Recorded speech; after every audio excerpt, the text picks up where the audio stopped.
Hey everyone, and welcome to Voices of Hope. I'm Ross Wilsey. And I'm Mike Wade. Each episode, we sit down to talk about what it means to live well, physically, emotionally, spiritually, and beyond. We'll look at how wellness shapes us as individuals, families, communities, and even the wider world around us. Through real stories and honest conversations, we'll explore what hope looks like and how it grows, right here in the New River Valley. Thanks for joining us. This is Voices of Hope. Chris McKlarney is the epitome of what a public servant should be. As the longtime administrator for Giles County, a small rural community in southwest Virginia, Chris has proven time and time again that he is more than willing to roll up his sleeves and lead by example. Whether he's coordinating response to historic natural disasters or lending a compassionate ear to persons in recovery, McKlarney is intentional about making the most of his days by helping those around him do the same.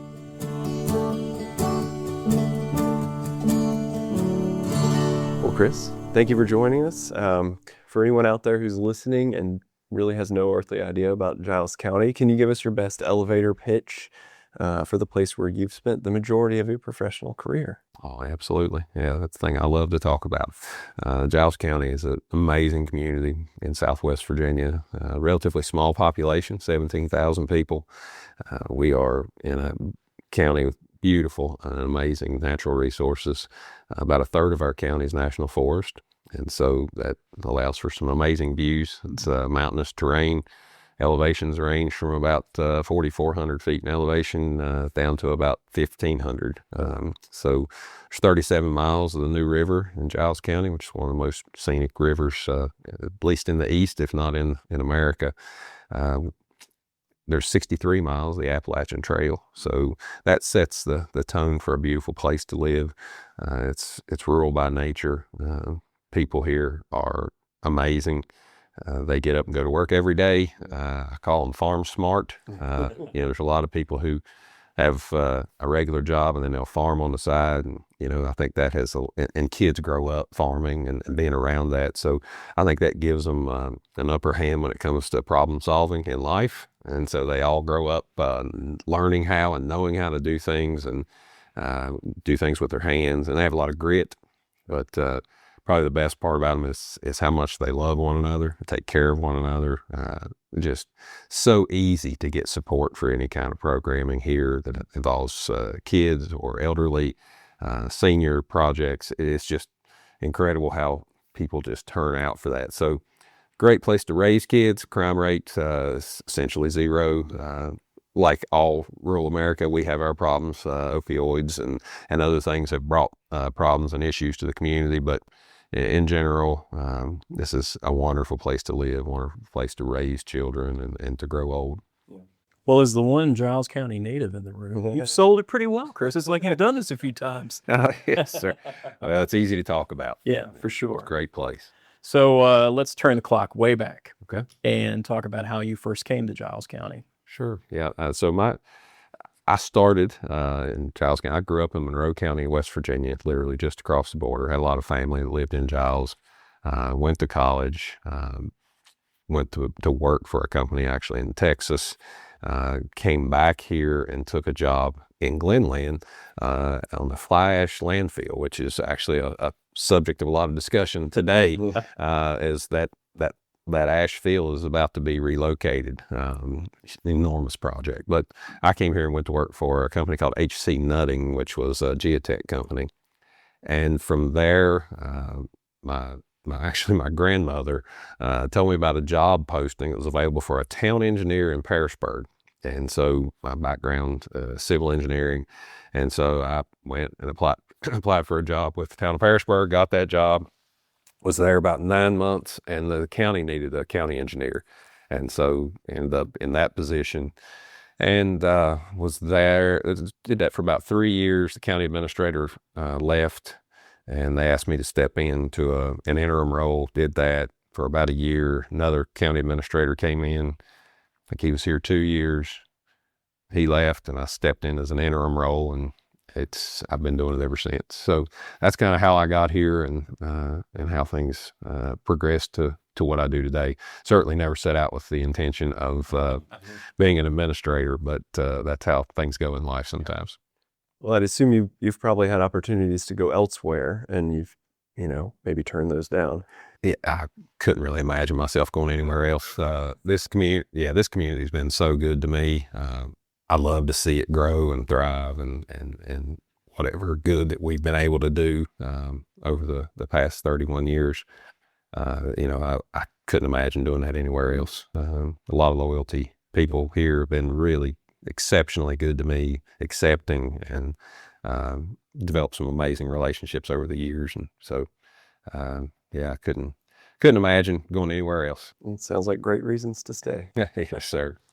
So we're recording this episode in November of 2025, and it's been a little over a year now since Hurricane Helene came through and caused some pretty significant damage with flooding here in Giles County. Can you first talk about the impact that Hurricane Helene had on this community? And then secondly, as you look back, maybe in thinking about the response and the cleanup efforts, what stood out to you the most? Sure.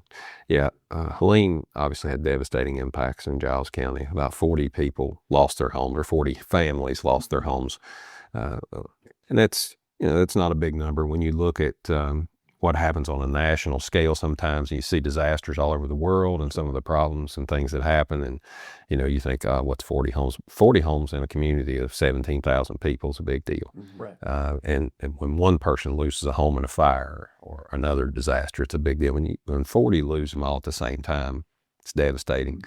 And so beyond the loss of homes, we were very fortunate we did not have loss of life. Our emergency services department and John Butler, who's our emergency service coordinator, along with all of the first responders and EMS folks, really got out and did a great job letting people know, look, this is what's going to happen. River's going to crest at historic levels, even though it crested much earlier than the National Weather Service predicted, nearly 18 hours earlier. People had still been warned. And again, there was no loss of life, which is a testament to some really good work that was done by those individuals. So, Absolutely. yeah, so very proud of them for what they did. But, the ensuing flooding just really devastated anything that was within the 100-year floodplain. Not only were the 40 homes destroyed, but the debris field that was created from all the flooding that occurred in North Carolina and everything upstream of Giles, all the RVs, campers, and tanks, and decks, and things that were, brought into the river, they were distributed all along the banks, in particular on the islands. We have places still that we have not gotten to clean up yet, where debris piles are, 50, 60 feet high and cover, half an acre. So, there's still a lot of work to be done, but really the personal loss that individuals suffered was the thing that we wanted to address first. And so when it happened, it was literally a matter of hours when people saw what was going on.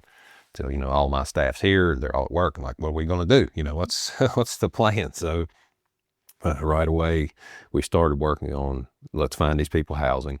And so we got on the phone, talked to the individuals, met with them, where they were, and then started calling people who had rental properties. Our board of supervisors immediately said, we got to help. We got to get them in housing. And this is long term. The answer to this is not a shelter. While we did activate shelters, that wasn't a long-term solution. And so we made the community aware of what was going on, and we were able to secure rental housing for all these individuals in very short order. Within a week or so, our board of supervisors paid their first couple of months of rent and their utilities, to get them up and going and on their feet. And when we made the community aware, these people lost everything, their clothes, their shoes, they have nothing. The outpouring of support locally, and when I say locally, Giles County first, but then the New River Valley, and then the Roanoke Valley, and then just nationwide. It was incredible, the resources that were just poured into here in a matter of a week. We had literally tractor trailer loads of stuff that was coming here. Really impressive that people care that much. It's, people can say what they want about our country and the state of our country, but when that happened, I got to see the best of people. And it was touching, to say the least. And to see people in our own community reach out and house these individuals who lost homes. they just took them in, took them into their homes. Churches took them in, and they took care of them. And the amount of money, I guess, over the course of 2-3 weeks, we raised $160,000 in cash, on top of all of the donations. I don't think that we ever added it up, but it had to be $750,000 to $1 million probably raised in goods and services, and just things that were donated. Just an incredible effort, and it's just another testament to what I said in the beginning of this interview, is that this is a great place to live. Right. People care about one another. They love one another. It's a unique environment, for sure. And I'm sure it exists a lot of places, but it exists in a big way here. But I have to say, in this disaster, the state stepped up in a huge way. In a matter of 48 hours, obviously Delegate Ballard was here. He was all over it. He was trying to bring resources, and did bring resources to the table. VDEM's chief, the Virginia Department of Emergency Management chief, was here. The governor was here. And then Senator Kane was here. Senator Warner was here. Morgan Griffith was here. Morgan came and worked with folks, literally picking up trash and cleaning up debris from people's homes and what have you. And I saw all those guys work together, which was really unique to see that. They sat at the table and said, and we got to get money in here. And they were talking to each other on the phone, which is great. I'm riding them around in vehicles, showing them damage, and they're on the phone. And you don't see that side of things. You assume these guys don't communicate. They communicate. Well, that's not good for ratings. No, that's right. That's not good for ratings at all. But they do communicate, and they did it. They couldn't ask for more. They spent a lot of time here, and they were reaching out constantly. The Virginia Disaster Assistance Fund, in my history, 31 years, I've never seen anything like that before, where the state is literally funding the shortfall of insurance and FEMA. They're going to just take care of folks. Yeah. And it doesn't matter about income levels. Listen, we're going to fix these problems. Whatever you didn't have covered, we're going to cover through the Disaster Assistance Fund. And that's all state funded. So I have nothing but good things to say about this administration and really both sides of the aisle, and how they handled the flooding. So. Well, shifting gears a little bit, for several years now, you've been actively involved with the county's efforts to support individuals impacted by substance use disorder, including the Recovery Court program. Can you talk a little bit about why this kind of work matters to the community as a whole, and also why it might mean so much to you personally? Sure. I'll back up a little bit and talk about kind of where this started, and you guys are familiar with, but the listeners may not. We have a circuit court judge here named Lee Harrell, and this has really become Lee's passion in his life, is helping people in addiction. And so he quickly sold me on the idea. The recovery court process, he asked me to come to recovery court one day. I sat in court with him. We sat down and had a good conversation afterwards. And he said, I think we can do some good things here. He said, I'm going to need your support. I'm going to need the county support. And, you hear those things all the time. And so we were looking for ways that we could not only do what had been done, but maybe look to do some new things. And so he asked me, I don't know what day of the week it was. He said, on Saturday, we're going to go over and take everybody in recovery court to a CrossFit workout.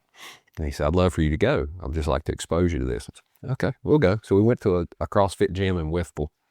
And when it was over, when the workout was over, and it was a brutal workout, everybody, in fact, I think all of the participants threw up. Oh, wow.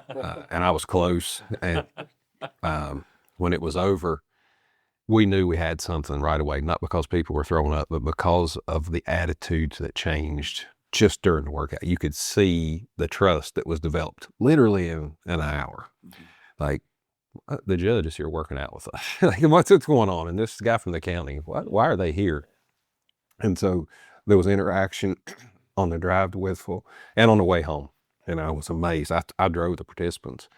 And they were like, I can't believe we did this. And, they were proud of what they'd done, that they got through a workout And, people in addiction in particular, by the time they get to a recovery court process, they're usually broken. And so they need something positive in their life and something that's reassuring. And so to get a win like that was big. And we came back, and Judge Harrell and I sat down and had a conversation. And he said, well, what did you think? And I said, well, we got to keep doing this. I don't know how, but we got to keep doing this, because it was obvious the connection was made between myself and these individuals, and I think between you and these individuals. And, that I think that, as with everything in life, relationships, right? Strength, trust, that's where progress is made. So anyway, we got through the process, and Lee said, I have to call him Lee, he's become a good friend, but he said, Judge Harrell said, I think we should start incorporating this into our regular recovery court program. And he said, where can we do this? And I said, we don't have a gym. We've got, we actually do have a wellness center, but I'm not sure how that's going to play. And, and he said, well, if we could get some weights, he said, let's just do it in the courtroom. I think it makes sense to have workouts there. Okay. So we did. And we started having workouts there. And from that, that interaction that I had with the individuals, I think really it changed my view and opinion of those individuals and the programming and what we're doing for substance use and recovery. I was like, this is good stuff. I would have told you prior to that, I was probably one of those folks that said, just lock people up, that jail was the answer. And sometimes it still is the answer. No question. I'm not just sold on you, just let everybody, walk away from whatever crimes they've committed at all. In fact, I'm probably on the other side of that spectrum. But individuals who are in addiction, jail is useful for drying them out, giving them a time to get away, detoxing. But beyond that, right, they need help. Addiction is not something you overcome by yourself very often. People do it, but in most cases, addiction requires a community to help somebody through the process. And so as I saw us start to have some success in the recovery court program, I was like, wow, this is good. If we could do more of this and have more people involved, because we saw lots and lots of people going to the jail. The regional jail was loaded at the time with individuals. Our regional jail bill at the time was approaching $1 million a year. And in a small community, $1 million a year is a lot of money. Yeah. So, it was we started to look at some other diversionary programming, and we already had a day report program, which was a diversionary type sentencing program. And so we started to refine that a little bit. It started to grow. And, today, and a lot of this, there's a number of reasons. It's not all because of these programs that we have, but today our regional jail bill is just over $500,000 a year. So that's a big difference. I think where we are today is light years from where we were 7 years ago. 7 years ago, we were really flying by the seat of our pants. We didn't have a facility. We didn't really have a staff to do this. Some of the opioid abatement funding has allowed us to provide transportation services. We have a day one center now where individuals can go that are in justice involved individuals can go for treatment. They can also go there. We have a gym in that location. They can go there for workouts that are required. They're now required 3 days a week. There's also a peer center there operated by New River Valley Community Services. And so individuals can walk in off the street. That was never an option previously. There was nowhere for people to go back even a year ago. An individual in addiction who didn't have good insurance or was independently wealthy, there was not an option for them to try to come through their addiction without just doing it on their own. And we know that doesn't usually end well. So today they can walk in off the street, they can go to the peer center, they can be connected to services. We can do an evaluation of where they are, determine what services are needed, connect them with those services, and then also provide all the wraparound services that are needed. When people are in addiction, more often than not, whenever they figure out that they've got to do something, typically they're at rock bottom. Either they've been arrested or they literally have lost everything. They're homeless, they have no money. they're starving, their health is in horrible decline.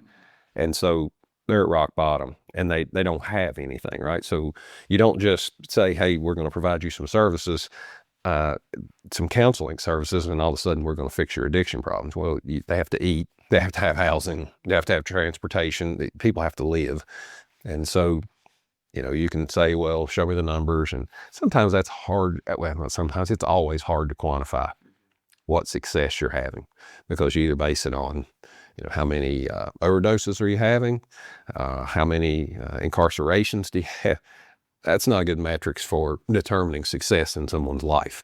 What we see is daily progress, monthly progress in individuals' lives that are reuniting families, that these individuals are getting jobs, and they're not just working. They're then wanting to develop careers, and they're taking, different career paths, and they're going to college. Their community colleges work with us, and in most cases we're able to provide an education at no cost to these individuals. And so, we're seeing a lot of those folks take advantage of that, and then they're going into the workforce, and some of them are developing businesses.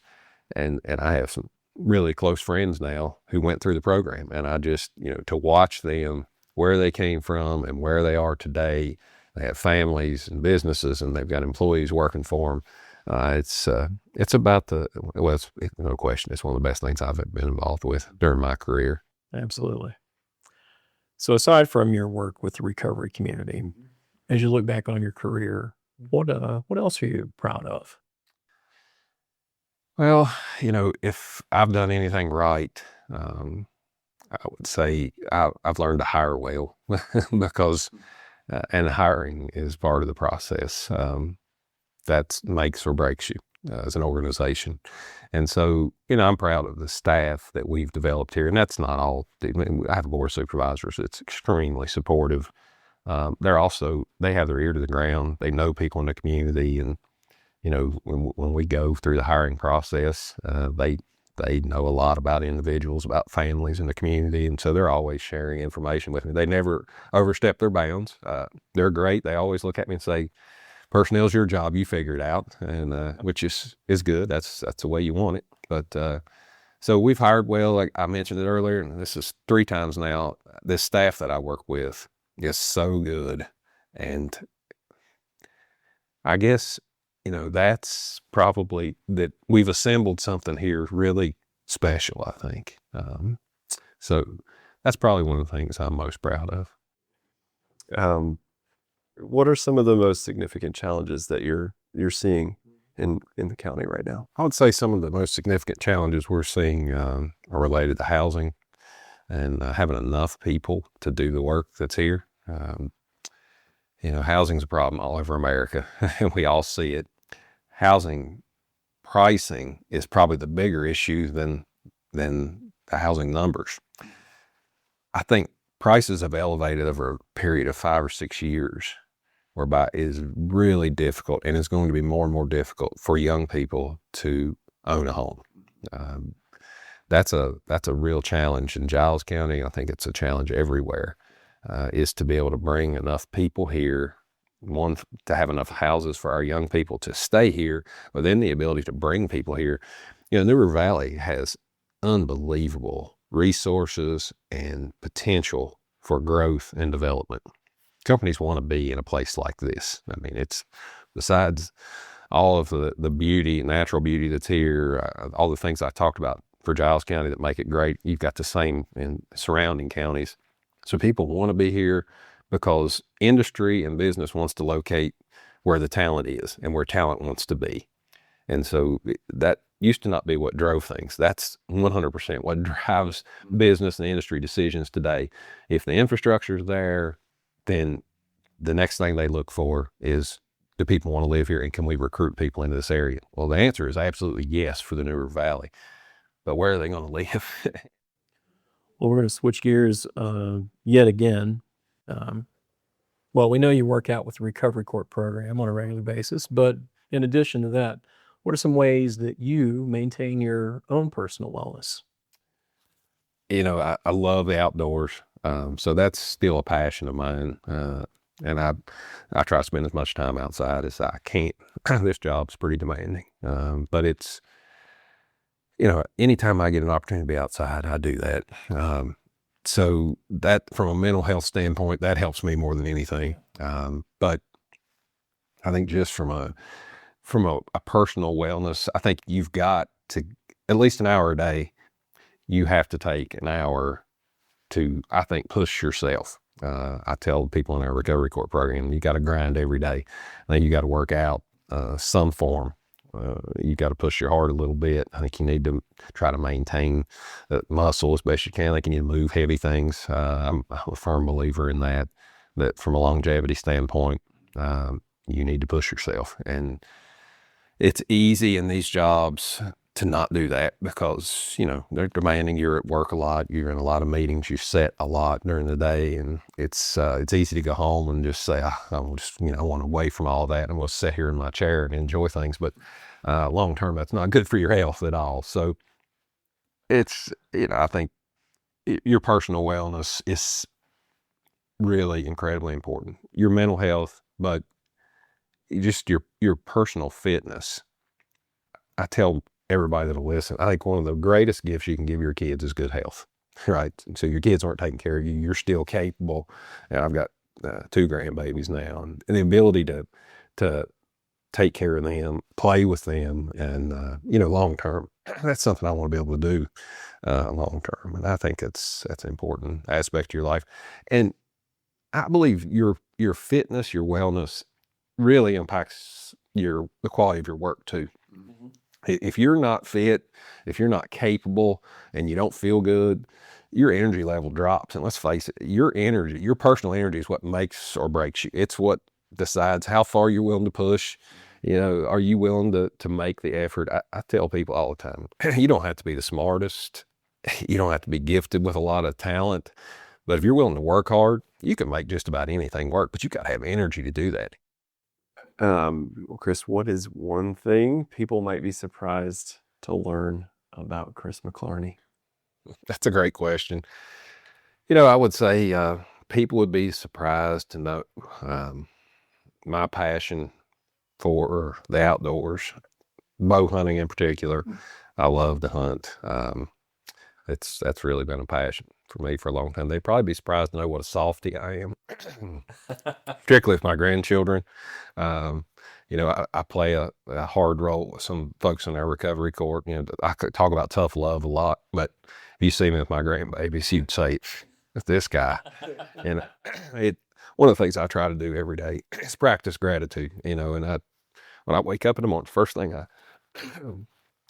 try to do every day is just think of some things I'm grateful for. And gosh, the list never stops. And I think the perspective with which we approach life, if we are grateful, we have a grateful mindset, it changes our perspective. And we probably don't complain about things that are unimportant, that don't really matter. And it's so much about life doesn't matter. It affects everything you do throughout the day. Oh, it affects your life, your health. Everything is impacted by the perspective with which you see your surroundings and the people around you. It's easy to get upset and gripe and complain. I find myself doing that. We'll have a tough week or a month, or, Hurricane Helene wore us all out. I'll be honest with you. Everybody here was putting in 60, 70 hours a week, just nonstop, 7 days a week for months on end, and burn you out. You see people and you want to complain about stuff, but at the end of the day, man, we are incredibly blessed to live here and the people we have around us. And it's just, I think every day reminding ourselves of all the stuff that we have to be grateful for is so important. And it's easy to miss that, and kindness and the grace too. As I look back on my life, you asked me a question earlier, I look back on my career, the grace people have given me just personally. I've done stupid things and done, made a lot of mistakes in my career, and just a lot of people extended that grace, undeserved for sure. And we forget that. We forget to do that to others. Right. We talk to our recovery court participants about this all the time, that relationships and restoration of broken relationships and developing new ones that's what gives life its meaning. And when you learn to do that, and the older I get, the the more I reflect on those things, you become more reflective. I was speaking at a conference recently. I said, I don't know why, as you get older, you want to share wisdom with people. I think you sense that the end is near and maybe you need to get it out, right? But relationships, if you can learn to develop and cultivate those, man, I wish I knew 30 years ago what I know today. And everybody says that, but Psalm says, I think Moses actually said it, help me to number my days. And really, we just don't have that many days on this earth. It's, life expectancy, call it 71, 73. It depends on what numbers you look at. That's not a lot of days. When you actually break it down in days that you're alive, I'm 53 now. So, say I got another 20 years, 7,200 days. 7,200 days is not a lot of time left. Break it down like that. Yeah, it's really not. And so every day is important, and the ability to maintain those relationships and develop new ones. And, I just think we overlook that so often. And in management roles and leadership roles, it's more important for us to do it than for anyone else. And it gets down to caring about people. And I guess for me, just understanding that I'm grateful for all of these blessings that have been piled upon me for whatever reason, right? We talked about earlier, I was born in a bathtub, which is,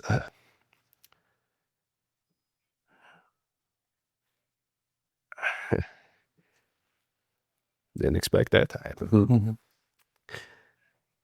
I grew up with amazing parents who were kids themselves. And you don't really appreciate that until you get older. So I think the gratitude that comes along is you reach whatever this is, this age that I've come to here, close to the end of my career, you reflect back on all the stuff that you've had these opportunities at, and you're like, wow, how did that ever happen? How did I end up in Giles County doing what I'm doing? Well, just a lot of grace, right? So, but enough of that. That's I've had a really good run here, and so a lot of good people to thank for that.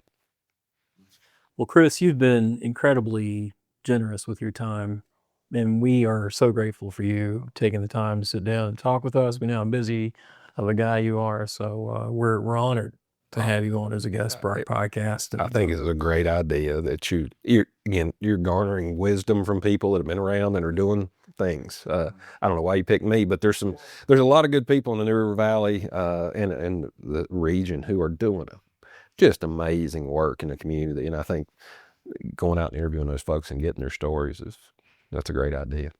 Good news, hearing good stuff. People want that and they need that in their lives. We get lots of negative stuff, right? I saw a study recently that said your phone on average goes off about 85 times a day. Some form or notification comes to you 85 times a day. And so we get numb to bad news and we don't take the time to look at that stuff. So, well, we're here for the good stuff. Yes, you are. And I love it. Thanks again, Chris. Thank you. Appreciate you guys. Thanks for listening to Voices of Hope. If you enjoyed today's conversation, we'd love for you to rate and review the podcast and help us spread the word. Voices of Hope is a production of New River Valley Community Services. To learn more or listen to past episodes, visit nrvcs.org/podcast. And remember, hope grows when we share it. So keep the conversation going, and we'll talk to you next time on Voices of Hope.